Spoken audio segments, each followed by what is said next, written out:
Het-Heru with another video for you. And today I want to talk about how to get into a successful relationship. But before I touch on that subject, I want you to hit the like button at the bottom of this video and subscribe to my channel if this is your first time watching. And also share this video with family and friends because we want to get this revolution started. And I want to hit my goal of 5,000 subscribers. So please make sure you are sharing the video with friends, family, whoever. So let's talk about this very important subject matter as to basically how does one get into a successful relationship? Well, the first thing is we've got to take a step back. Now, I'm not going to get too deep into ancient cultures and how they looked at relationships because it was really different than how things are now.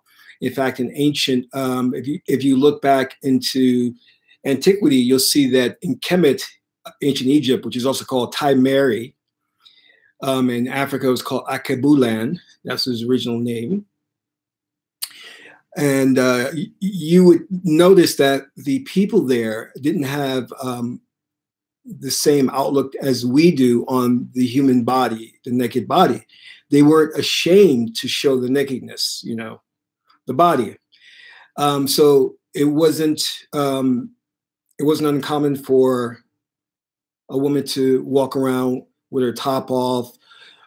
Guys would be like giving her Google eyes and freaking out. Ooh, look, there's a woman with her top off. So these things were seen as very natural things. The human body was seen as something that was natural. There was nothing akin to what we would consider is the adult industry or pornography back then. You will see the phallus symbol, but that was used a lot in religious ceremonies. And the Washington Monument is a kind of an indication of the phallus. But anyway, so it was typical. You have relationships that would come together based on a myriad of different things. And the idea of love was not based on purely the external appearance or how someone felt, but it had to serve a greater function. And sometimes that function was, in both of you two coming together, how will you serve God? How will you serve the nation?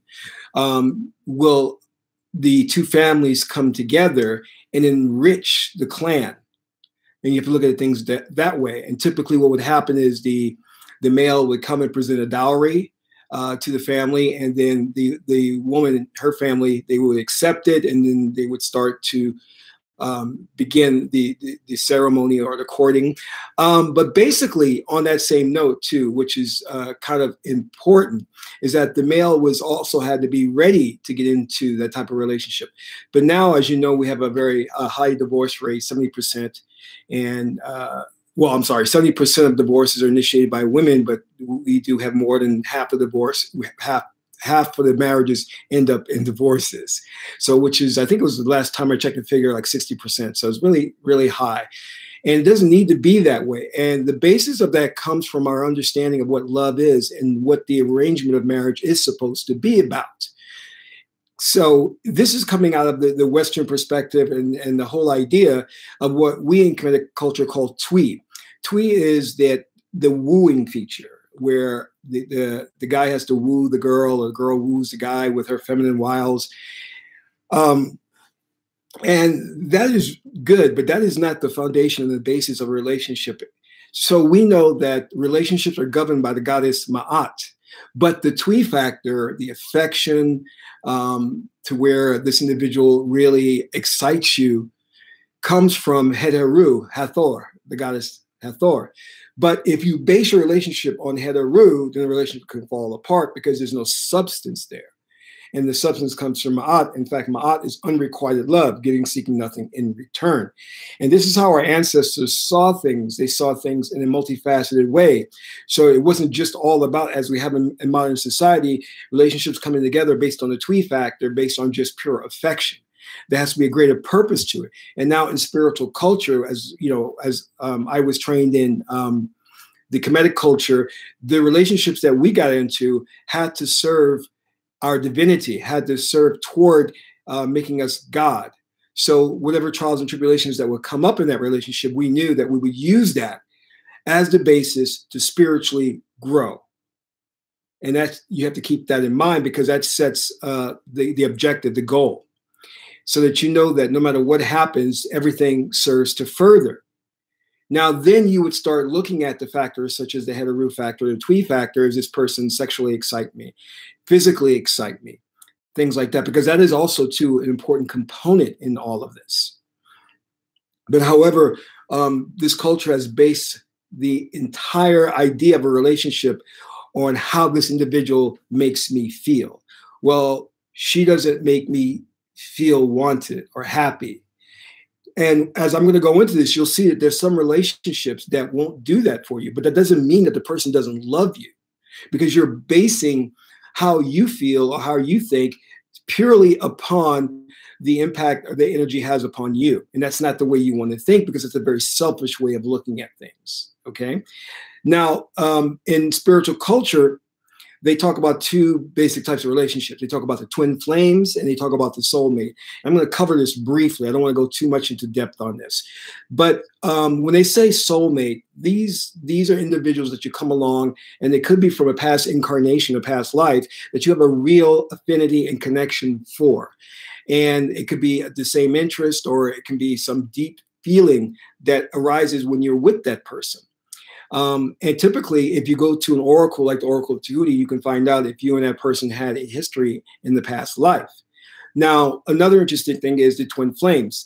Twin flames comes out of something like this, where a soul or spirit rises to a certain level, and then it breaks apart, and they go their separate ways, and then the journey begins for the other half of that soul, or spirit, to find its missing piece and join back together again. And that's the twin flame idea.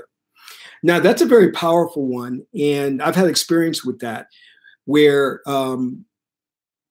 your spirit is looking for that missing aspect of itself. And then when you find it and come together, it's a very beautiful experience. And it's a longing that you're searching for that other half.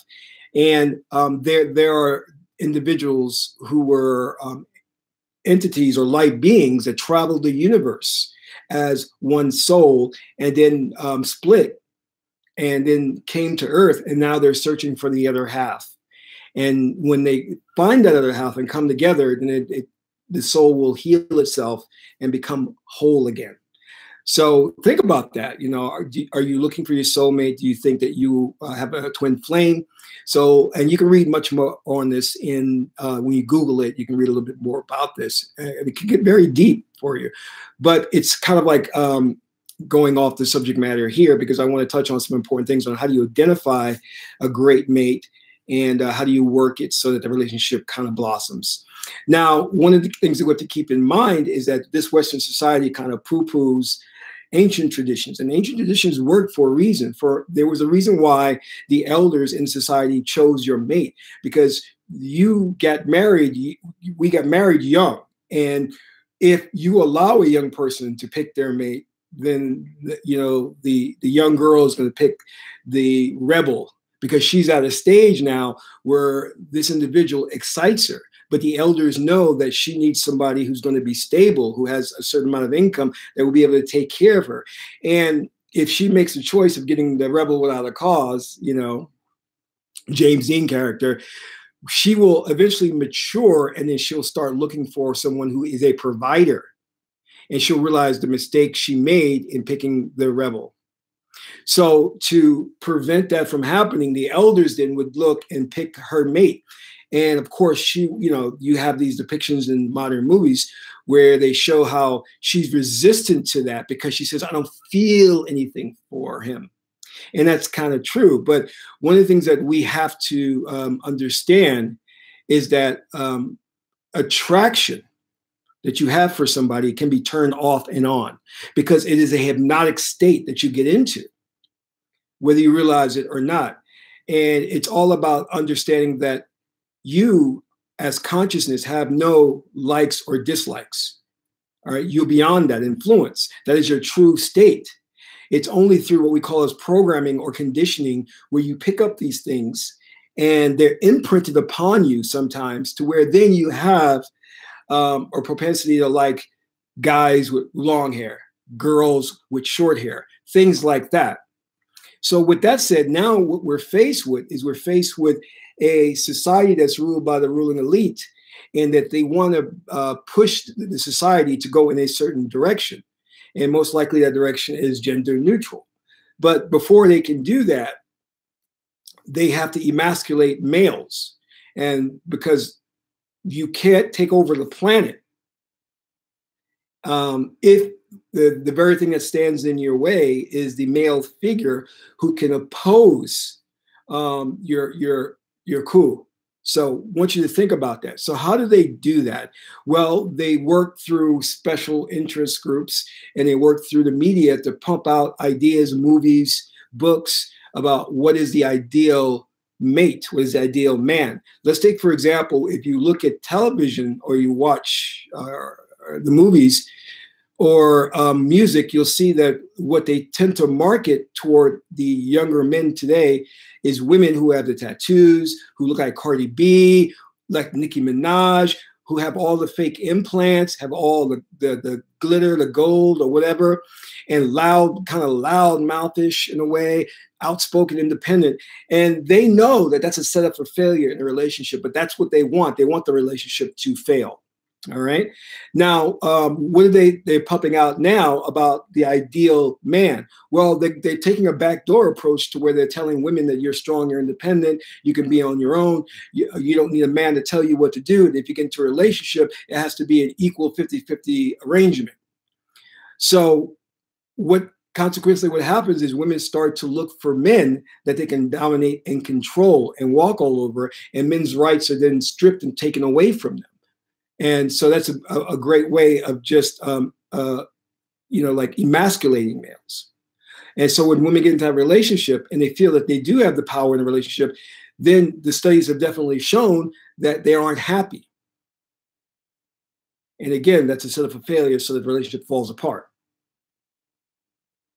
But you were told that once you get that mate or get that person, you would be happy. The same thing for the men, seeing, oh, well, the best woman for me would be somebody like a Nicki Minaj or a Cardi B.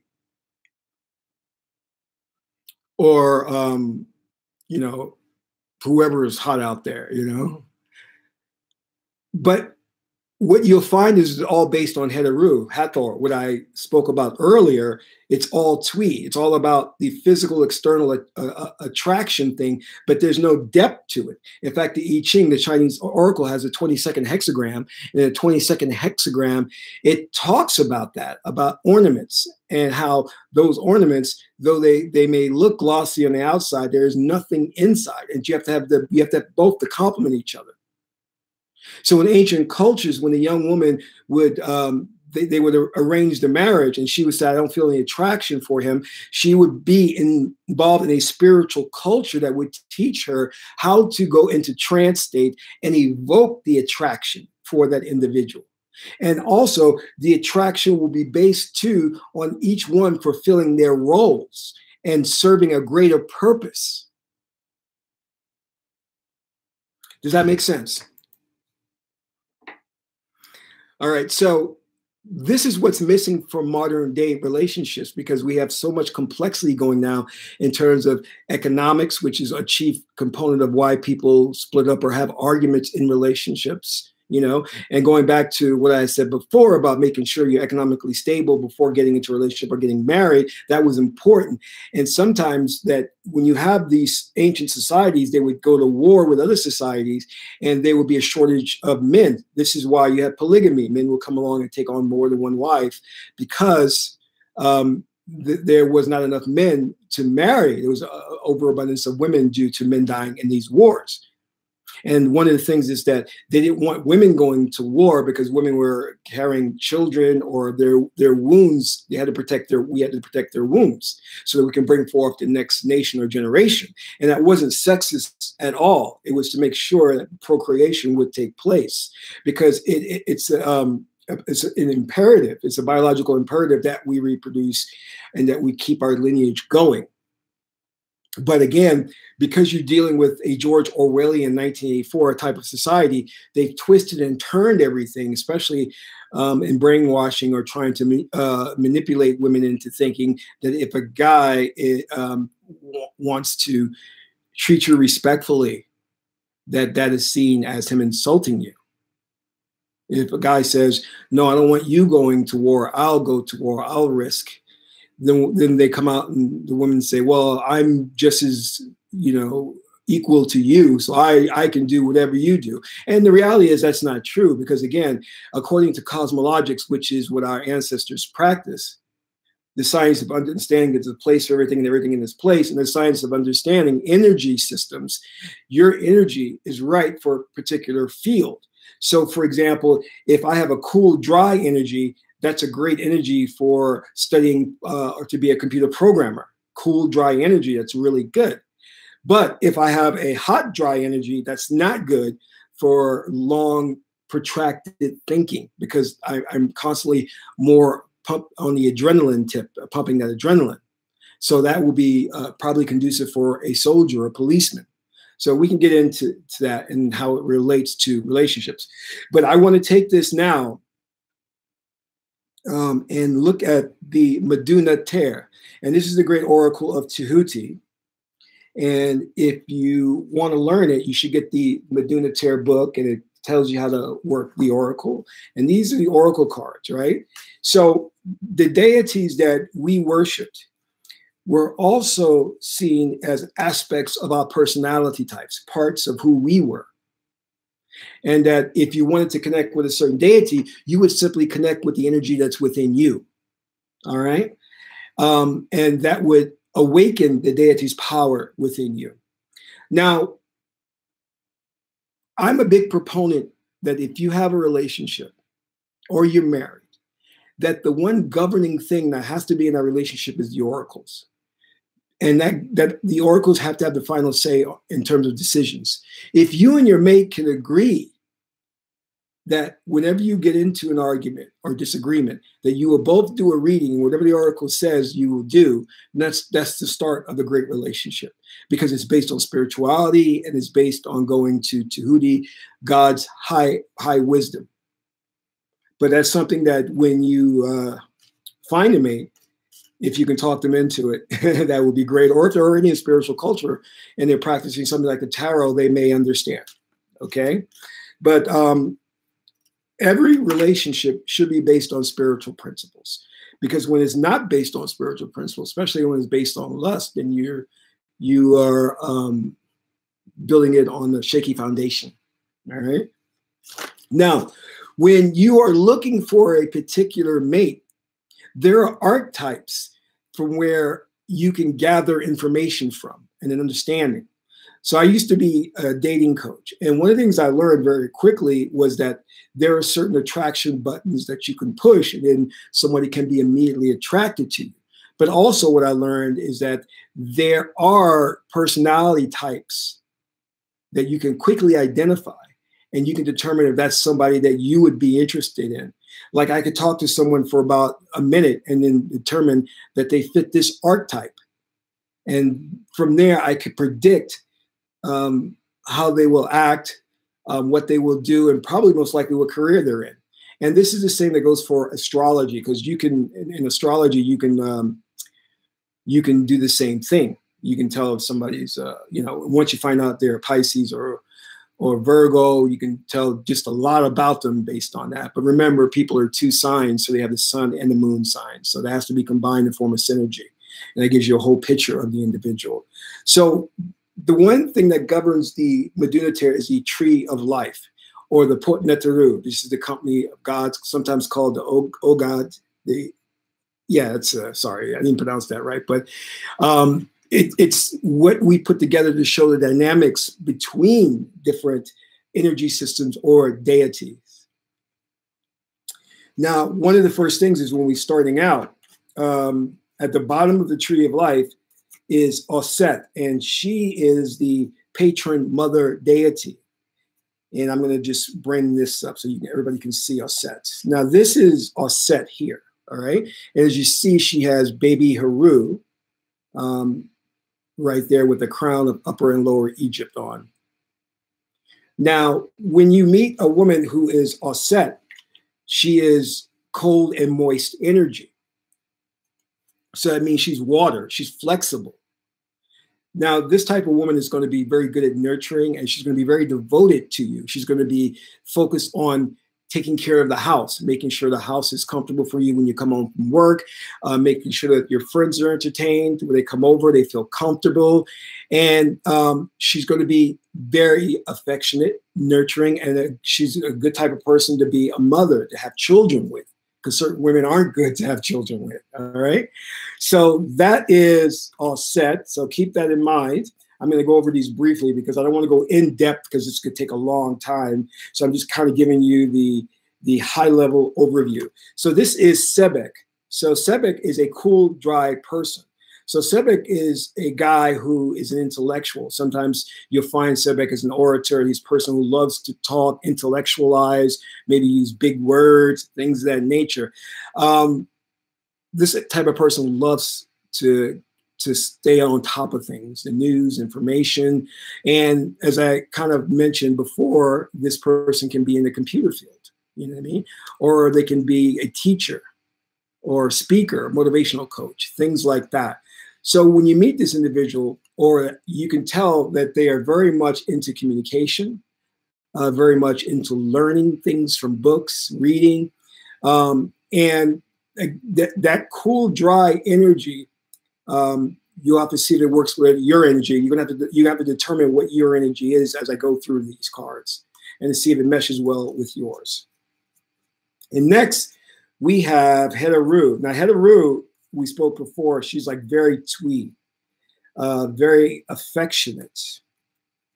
And this is the thing that most relationships are based on. She is the goddess of love, all right?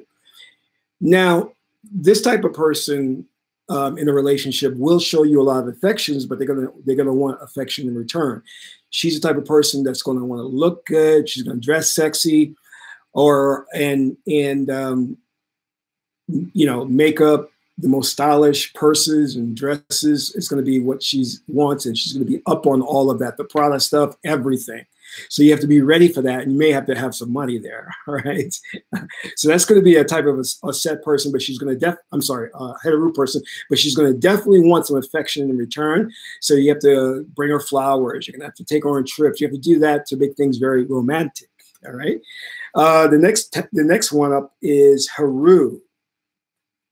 Now, as you know, Heru is a leader. He's a king, right? And this is Heru. And the one thing you need to know about Heru is he's a warrior. And the type of person Heru is one that gets involved in politics, an authority figure, definitely like can be in the field of being a policeman, someone of that nature. So a soldier, more like, I would say, it could be a general.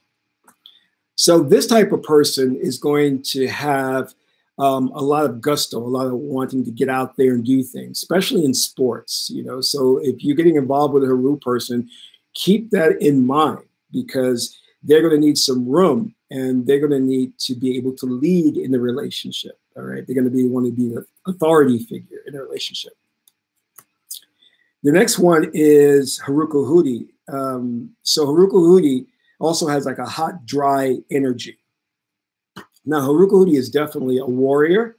Heru is a type of person who is very physical, very dominating. You know, you'll have Heru fields are fields that are very dangerous, you know, like firemen, you know. For example, surgeons, where they're cutting people open and the blood is there. That's a Heru field in a way. So this type of energy is going to have a lot going on with it. A lot of bravado, a lot of, you know, like loud projecting in terms of when they speak.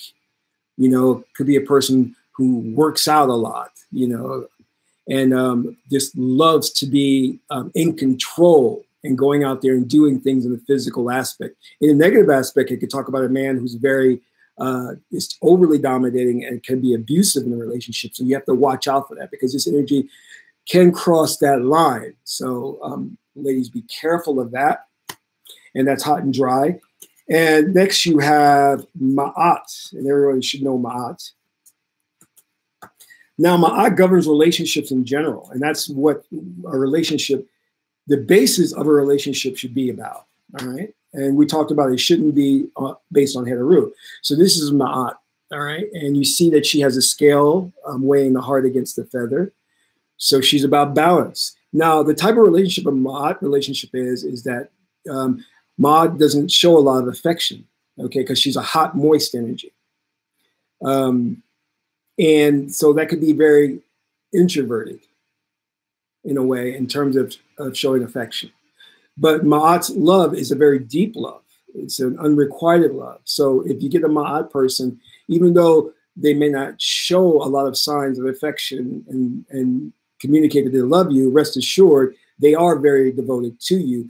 But that devotion to you is of a very high spiritual nature, you know? I remember I was dating a German woman once, and I found a lot of German women are not very affectionate. And even when they communicate and say, you know, I love you or I'm into you, it is not as Americans where we put a lot of emotional emphasis on our words. So they're different cultures you can see that communicate in different ways. But rest assured, I knew that she was definitely into me because I'm cute. Why wouldn't you be into me, you know? So moving on, and then you have Sekert, which is a frigid, dry energy. Sekert is the witch. She is the high priestess. Sekert is dead to things of the world. So if you get involved with a Sekert person, they will not show emotions. They will not be fun. They'll be totally introverted. They'll be a loner.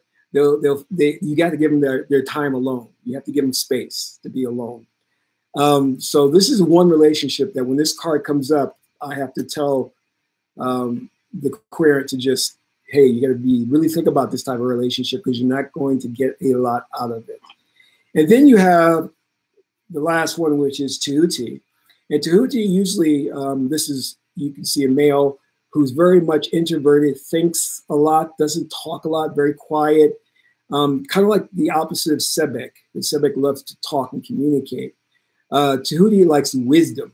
So he's not so much on the book learning, but the meditations, introspection, and things like that. So that's basically the archetypes from the Kemetic tree of life. And there is a dynamics between how these deities interact with each other based on the energies. And as I kind of was talking about this before, about knowing your energy, like I know, for example, I'm a hot moist. And I know what works well with that. I'm also Pisces. So I know like Pisces are water, and we pretty much go with the flow, you know, and we can work with a lot of different types of energies. There's some energies that we don't go well with, but anyway, so these are things to consider when you're looking for a mate in terms of studying the deities, really understand everything about the deities, their personality types, their fields of specialty, so that when someone comes along, I remember in the priesthood, we would describe people by saying a deity. We would say, oh yeah, that guy, he's very Sebek. Oh yeah, she's very Het-Heru. And that would complete the picture right there. I would know exactly the type of person they were talking about. Because when they said that deity's name, it gave me a full perspective on what they were. And sometimes we would say, oh, that person's kind of like Het-Heru and Sebek together.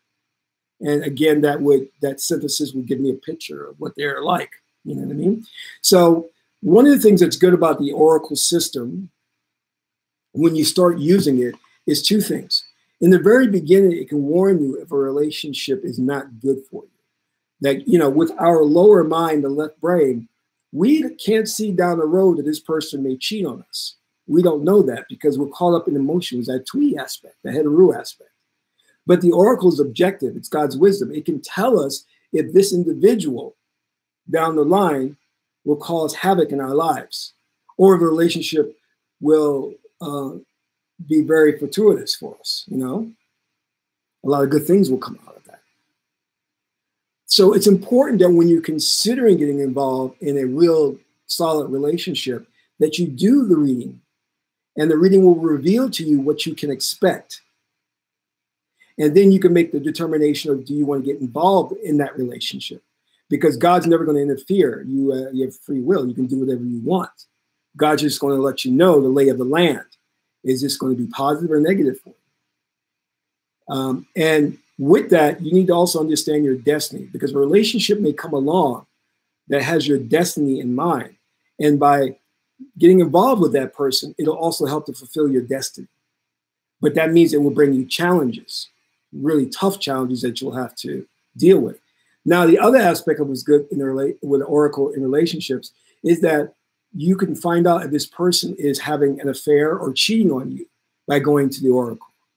So the Oracle ensures that that person stays straight, you know?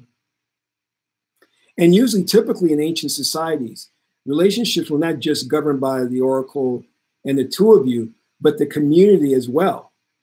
And they would look after you and support you. For example, the community would not allow your wife to go visit one of her male friends at a certain time of night, like 8 p.m. That would not be allowed, simply because things can happen. Emotions can start to rumble. And before you know it, they're sleeping together. And how many times have we heard about this, you know? So the community would look out for you and say, no, they would actually intervene and tell your wife, no, it's improper for a woman to be visiting upon a man after 8 p.m., you know? And it wouldn't have to come from your mouth, but the community would step in and intervene. And of course, we don't have that in today's society, which is why, again, we have the high divorce rate. And if you recall, what I was talking about was a lot of the divorces are initiated by women, 70% of them. And that's because through the social engineering, they're selling women snake oil. They're telling women that this is the type of male you should go after. So what you find is that a lot of women are engaging in what I call is kind of genetic engineering. So what they're doing is they're finding men that are emasculated, that are kind of weak-willed, that are beta males, and they're reproducing with them. And the hope is, by the ruling elite, that they'll produce more emasculated males, and therefore that sets them up to take control, because you don't have your Haruka-Hutis or your Heru to defend the way of life that our ancient ancestors wanted to put in place. So they can come in and just topple society because they have no real alpha men to stand up against them. Because you have to understand, time is meaningless to the ruling elite. They put their plan in for 50 to 100 years from now, and they're working it. So we have to be very aware of that and counteract that. This is why women do need a leader in the relationship. They do need a Haruka-Huti. They do need a Heru, because that man will stand up and not only defend the woman, but defend the family, defend the nation. And that is important. That is key.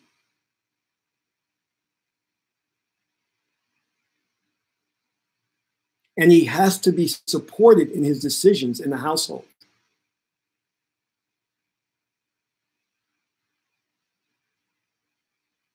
I remember telling this young man once who came to me, and he was raised by a single mom, and he was, you know, doubting if he made the right decision in a situation. And he kept asking me, he's like, well, was that right, what I did, or should I have done the other thing? I'm not going to get the details and share it with you, but I told him, I said, whatever decision you made was the right decision. Because young men have to be taught and supported so they know and feel comfortable and are confident.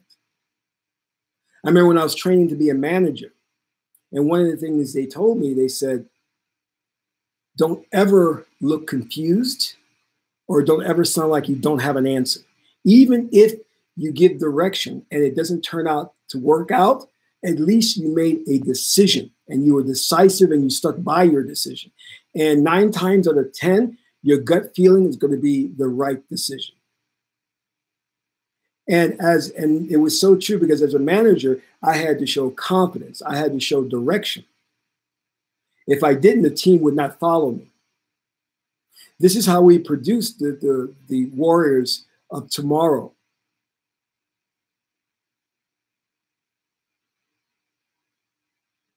And the same thing goes for young women, young girls. Teach them that if they make a decision to stick by their decision, and that no matter what society says, if they want something, let them go for it. And support them. And support in a relationship and respect are two very important things.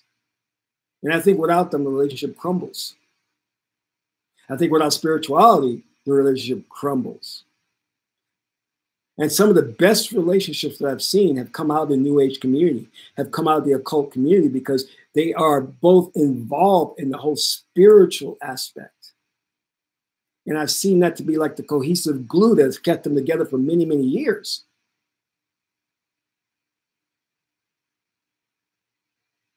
So it's important that not only do you have the Het-Heru factor in your relationship, which is the twee and the attraction, but the ma'at factor. Is the relationship built on truth? Is it built on unrequited love, giving, seeking nothing in return? For women, are you getting involved with a rebel or a provider? Think about these things. Because you could waste a lot of time with a partner that goes nowhere when you could have been searching for the right one. And every relationship that you go into is a learning experience. Take from that and grow. But one of the best things you can do prior to getting in a relationship is to work on yourself. And spiritual culture is a great way to fix yourself before you get in the relationship, so you don't bring any baggage into the relationship. Because that could be a problem. You know, bringing, people can do bad on their own. They don't need help, you know, which I love that expression. Now, you can attract J. Smith, Het-Heru. You can attract a mate through spiritual practice. You can, there are herbs, there are mantras that will help you to attract a mate.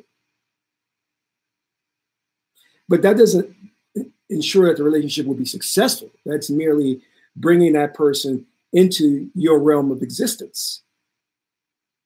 And remember what I've always said, that the mate that you have the relationship with and get together with is really an avatar.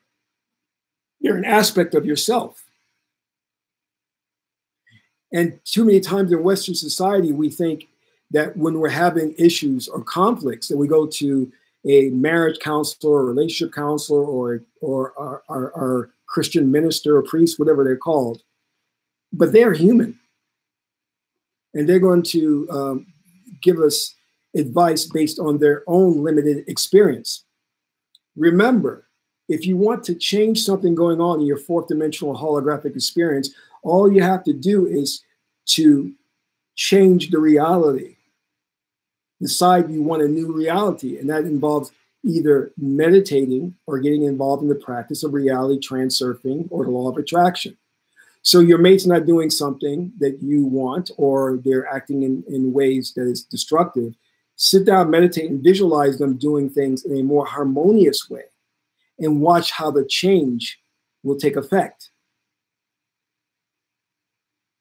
Because the reality of it is that they're Maya, they're an illusion, they're not real. You have created them to have that experience. So if they're not doing something right, you don't have to argue or try to go to a counselor. Sit down and meditate. Now, I could get deeper into the whole thing about getting to accessing real power of when you're having intercourse with your mate. And when you get to that climax, you visualize an objective, and that energy with the orgasm will be channeled into the objective, and you'll achieve that. That's sex magic.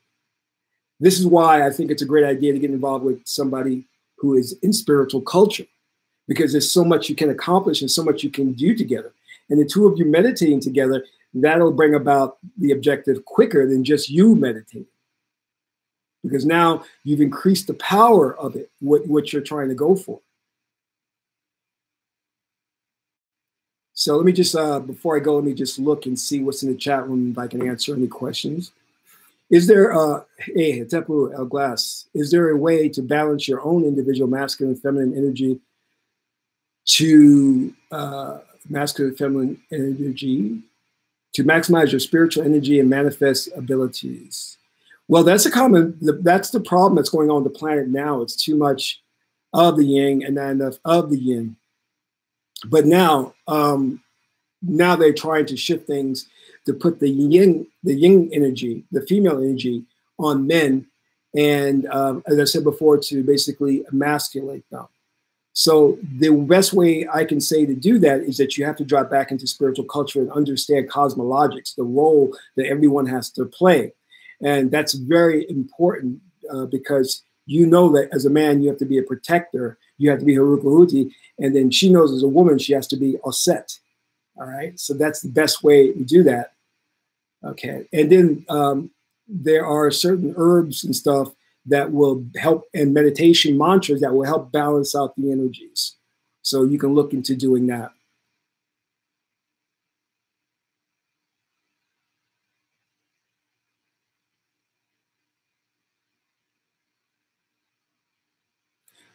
Jay Smith, that's correct. Back in the days, relationships did last longer, and that's precisely due to spiritual culture and how we looked upon one another with respect and reverence.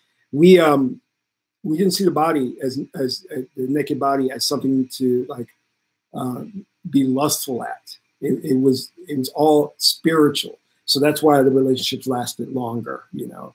And again, as I said before, the community looked after the interests of the relationship, so that one or both didn't go astray. So think about that. All right. So anyway, I'm going to end this broadcast because I don't think I have any more questions. And if you guys get an opportunity, please consider subscribing to the channel and contributing to the channel, donating to the channel. And until my next broadcast, this is Kasak Ma Keparu, son of Tootsie and Ma'at, Amun Ra.